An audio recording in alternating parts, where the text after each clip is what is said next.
Dia punya bagi tu memang bagi je lagi. Series Agent Kim Reactivated. Series ni mengisahkan tentang Kim, seorang ayah tunggal yang hidup macam orang biasa dan bekerja di bank. Tapi apa yang orang tak tahu, dia sebenarnya adalah bekas ejen operasi khas yang sangat diguruni. Dan satu hari anak perempuan dia tiba-tiba diculik. Kim terpaksa kembali menggunakan semua kemahiran lamanya untuk menyelamatkan anak dia. Yang bestnya pasal series ni adalah action yang sangat-sangat padu. Setiap pergaduhan terasa real, pantas dan brutal. Tapi dalam masa yang sama, cerita ni bukan sekadar hanya berlawan. Hubungan antara seorang ayah dan juga anak yang buat kita betul-betul rasa emosi. So, setiap action yang dia buat tu ada sebab, bukan sekadar nak tunjuk hebat. Lakonan daripada Seo Ji-suk, Choi Di-hoon, Yoon Kung-ho, Ju Sang-wook dan Son Na-eun sangat-sangatlah main karakter yang betul-betul buatkan kita rasa teruja nak tengok untuk episod yang seterusnya. Series ni aku cakap korang memang tengah di tangga yang pertama sekarang untuk top series di Malaysia. Cerita series Korea ni memang buatkan korang rasa nak tengok dari satu episod kepada satu episod. Untuk episod pertama aku faham dia agak perlahan sebab dia nak memperkenalkan setiap watak, tetapi masuk episod kedua je,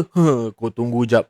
Dia punya bagi tu memang bagi je lagi. Sampai aku rasa memang susah nak berhenti tengok tau. So far series ni aku boleh bagi 9/10 sebab aku memang suka dari persegi action, dari persegi dia punya lontaran dialog, daripada segi dia punya colouring dan daripada segi dia punya shot angle.